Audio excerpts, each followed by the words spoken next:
All right, now let me just start by pointing out the obvious. There's a big elephant in the room. Something is noticeably different. I know. The rumors are true. The rumors are true, you guys. I've lost 4 pounds. I don't even know if I should use that intro. Should I? You think I should use it? What's up, everybody? Kier Gomes here, and welcome back. So, today is going to be a good one. So yes, things do look a little bit different. I'm playing around with a few different things, and for a good reason. I have some pretty awesome news, some stuff that I'm very excited to announce very soon. So I thought today we would test out this angle, this setup, and see how I like it, because that information is going to come in quite handy in the future. So for those of you that follow me on Instagram, at some point last week, I put up a Q&A on my stories. I said that I would be answering like the first 20 questions that I got, and I was hoping to keep them to just the interesting questions. I did have to bend the rules a little bit. Of course, I picked out some questions and excluded questions that I've either answered recently in Q&As or that's just at this point redundant information for me to give. There was well over 20 entries, obviously. I did try to keep it to pretty much the first 20. I did have to extend my reach a little bit, so if you came a little bit late to the party, don't worry, I might still answer your question. Also, I'm not sure if I'm going to do all 20 of them. I'm kind of going to go through what I have here. I might combine a few of them and just try to consolidate it. I just don't want this video to be terribly long. What am I saying? I'm not doing anything. If you guys are watching this video, you're not doing anything. As well, make sure you stick around to the end of the video because I want to talk about a giveaway that I'm going to be doing, and I am very excited about it. All that and more coming up, but before we get into it, please do drop a like on this video and subscribe if you haven't already. And without further ado, let's roll that intro and get you guys on your way. It's just so weird. I'm like so far, I can't really, you know what I mean? I can't like do the...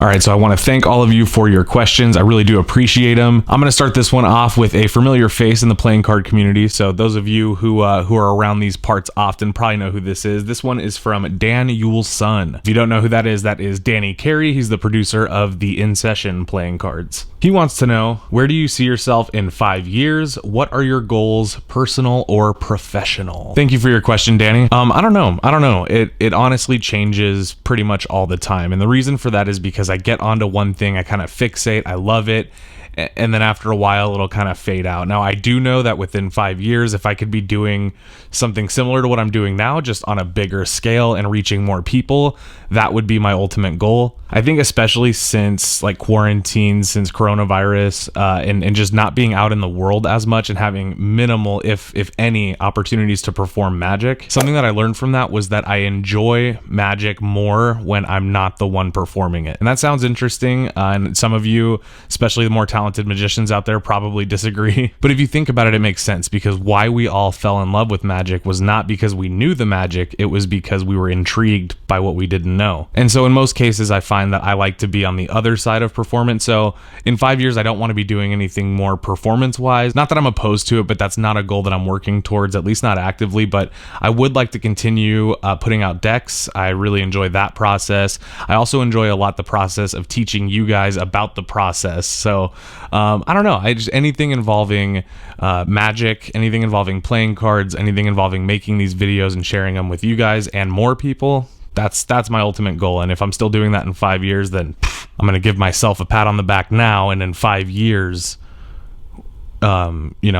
what? Next question is from nothing.cards. However, I had a ton of people ask me a similar question. So if your question was like this, then shout out to you as well. And I'll try to put your handle somewhere in here. But nothing.cards wants to know, will you do an updated vid on your playing card collection? So I've been actually dodging this question for a while. You guys ask me this pretty much all the time, and I almost never answer it. And there is a reason for it. First, let me tell you guys why I think I need to do an updated deck collection video. From a logistics and like metric standpoint, it just makes sense. I think my best performing video of all time on this channel, like my highest amount of views, was from my 2018 or 2017 deck collection video. That video was filmed in my terrible apartment on an iPhone and somehow performed extremely well. And I think it's because people love collection videos. So for that purpose, I definitely feel like I need to make one, and I feel like I kind of owe it to you guys. But the reason why I haven't done one, and the reason why at the moment I'm not really planning on doing one, is because I don't really think, I mean, I know that there's something satisfying about seeing what somebody else has, but as somebody who talks to people in the community all the time, and as somebody who interacts with people who don't have necessarily the same access to playing cards that I have, I just think it's kind of like a flex. I feel like doing a video like that is just showing off, and I'm not really opposed to sharing my collection with you guys, and I'm definitely not opposed to, you know, making a video dedicated to, you know, an assortment of playing cards. I want to find a format where I can share my collection with you guys while also finding a way to not be flexing on you guys. So the long and short of it, I know I should do one. I know I need to make one. I know a lot of you guys want to see one. I don't have any plans at the moment to do one of those. All right, next question is from the Mr. Clue. The Mr. Clue wants to know, why do you have so many decks? Are you rich? I wish I was. Let me tell you, Mr. Clue. I wish I was. I mean, I guess as to why I have so many, don't get fooled. A lot of these are just duplicates or extra versions of decks that I already own. It's not like I own every deck in the world. But what usually happens, or at least like in the last year or two, is that when I'm reviewing decks, typically the company that provides the decks, if they do, which is not always the case, but if they do, they usually send more than one, so that way I can do giveaways, or I can use them for my personal use, put them on my Instagram, do whatever. So you end up kind of over time curating a lot of decks. And I think that what ends up happening is you end up getting used to having a single deck in like such a big quantity. So then even when you buy them, you tend to like splurge for the brick or the half brick when ordinarily you would only buy 2 or 3. So I think what ends up happening is, you know, some of them I just keep, some of them I don't ever plan to open, some of them I have a ton of them because I use them so much. But no, I am definitely not rich. All right, my buddy Nick Nisco, Elemental Playing Cards, wants to know, if you had to be a slow animal, what would you be? Now, I love that question, but I'm going to resist the temptation to use this as a way to spoil anything for Slow Hands V3. But at this point in time, if I had to be any slow animal, I would want to be a tortoise. Definitely. The tortoise backs, it converted me. Mr. Wright 82468. Sweet beard in your picture, by the way, man. He wants to know top 5 exercise skills to practice for a newbie trying to acquire the magic and cardistry moves for days. Mr. Wright, I think the best possible thing if you're looking to get into it, I mean, it really depends on what you want to learn. If it's more like just the fancy card flourishing, the cardistry stuff, the absolute basics would be learn how to do like in the hands riffle shuffle. That's very important. Learn how to pharaoh cards, definitely. Know your one-handed cuts, Charlier, Revolution cut at the very least, probably. Oh, and the scissor cut. You got to learn that. I mean, those are pretty much the only 3 that I can do with one hand, so apparently it's all you need. But also, if you want to get used to just stretching out your hands in weird ways, the best thing that you can do, I find, is work on things like the scissor cut, where you're splitting 2 packets the long way, and it kind of forces you to create those like muscles that can stretch out your hand. As well, try to get used to just holding a deck of cards and feeling comfortable spreading it, fanning it. Those are all things that make your flourishes look prettier. And then when it comes to magic, I could do a whole separate video on the basics of what you would need to know. So if you guys are interested in that, let me know in the comments. My friends over at the Deckin' Around podcast want to know, if you had to pick your favorite booby trap from the Home Alone movies, what would it be and why? Now, I want to start by saying my favorite booby trap from the Home Alone movies does not mean that is my favorite Home Alone movie. Okay, so like if I say that my favorite booby trap is the iced over, snowed over pool in Home Alone 3, it doesn't make Home Alone 3 my favorite Home Alone movie, and don't come at me in the comments. 52 and Tuck, Matt wants to know, how did you come up with the name Kier Gomes? Well, I guess you'd have to ask my mom. My mom could probably tell you where it came from, but what I do know is that I decided to keep my name because that is the name I was given, and I decided to keep it because I like it. So there you go. How did you come up with the name Matt?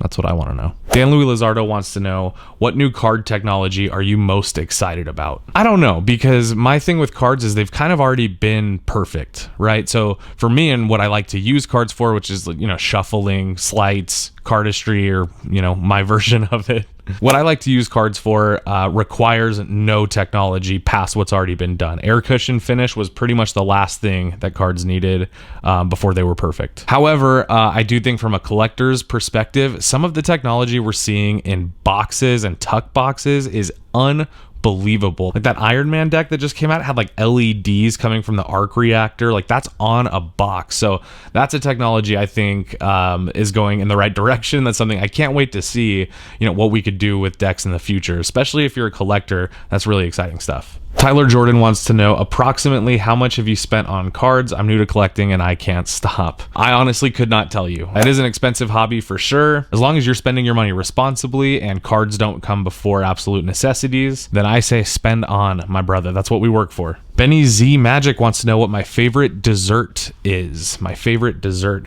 Here's the thing. I'm not super big into sweets and desserts. However, I recently tried the new Netflix and Chill Ben & Jerry's ice cream. It's got like pretzels and peanut butter in it. That is absolutely my favorite dessert. If you catch me anywhere and you want a handshake from me or an elbow bump or a card trick or a hug or whatever, you better be bringing that Ben & Jerry's, my dude. Bring the Ben & Jerry's, my guy. Jaron Barlocker wants to know what my all-time favorite car is. Now here's something you guys might not know about me. I'm not a huge car guy. I'm not a huge car guy. Now, I'm not really that big into cars. However, one of my dream cars, pretty much my only like dream car, has always been a BMW M3. Kind of would want it in that charcoal gray, beige leather seats. Now, hear me out on the beige leather because I think it's I think it's nice. I think it looks really good. Now, as long as you know how to treat it, you can have the beige leather and it's going to look really good. So BMW M3, charcoal gray, beige leather, maybe year 2003. There you go. No custom license plate bullshit either. Hans Landkamp wants to know what's a development you've been seeing recently in the playing cards community. I don't know exactly what you mean by that question, but something that has been developing is the amount of people in the community, which I think is really cool. There's definitely it seems to be more people interested in cards these days. I really like seeing that. Now, with that comes the negativity and the clicks and that mean girl bullshit and everybody, for some reason, competing with each other. That I don't necessarily like. I don't think this is meant to be a competitive community. Magic is not a competitive thing. Cardistry is not a competitive thing. Collecting certainly should not be a competitive thing. So, that comes with the territory of more people being in the community. But overall, I think it's a good thing. And I hope to see more people taking an interest in cards. Advaith Magic wants to know if you could own any brand in the playing card community, which one would it be and why? I already own the brand. I already own Slow Hands, and that would be my dream brand. But I guess for the sake of answering the question, if I had to own an existing brand that I don't currently have anything to do with, I would probably want to take over Orbit. But if I owned Orbit, then Orbit Brown wouldn't own Orbit. And I wouldn't want that. So let's assume that all bets are off, right? Let's assume that just for some reason I have to take over a company. Trying to avoid the comments here. I would like to, you know what? If I could just have a lifetime supply of free decks and work for any playing card company. There we go. We'll do that. We'll say that. Orbit. Mo77i5 wants to know favorite childhood toy and why. If playing cards count as a childhood toy, then definitely playing cards. Been into those for years, since I was a little kid, for sure. Not in the same capacity, by the way. I'm definitely not claiming that I was doing magic tricks and advanced card shuffling when I was a kid. I was not. But I was also really down with action figures, like in general. My brother and I really loved action figures. Specifically, I loved the Ninja Turtles action figures. Always a favorite, a fan favorite, a Kier favorite. But then I also was really into this is so funny. I also was really into this weird 20 questions ball. Kind of looked like a yak back, if you guys remember yak backs. But it was like a ball instead of an ear shape, and you would think of a thing and it would ask you 20 questions, and based on your answers it would tell you what you're thinking of. And at the time that was amazing stuff, and I was obsessed. I had like 3 of those things. Tried to fool them. Sometimes I did. Most of the time I did not. More Than Cards wants to know how I react to haters DMing me. To be honest, I don't think I really get that many haters like DMing me like outright. I do sometimes get like in the comments, and I react to that sometimes really well, and sometimes I reflect and I learn from how I reacted so that I can react better next time. My thing about criticism is I think it's so important to be able to take it, and it's it's also one of those things that's really hard to take. So you got to be thankful for the haters. You got to be thankful for everybody, you know. If somebody watches your videos enough to hate them, then at the very least, you know, they know that you're not for them, and you know that they're not for you, and somebody watched your video. So I just think the best thing you can do is ignore people.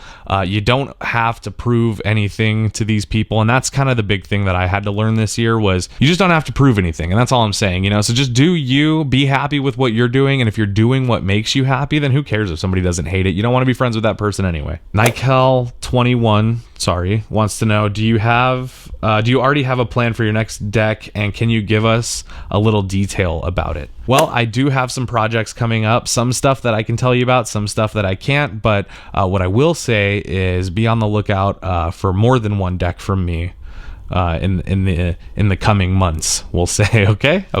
Enigma Cards wants to know, what is my take on lazy decks?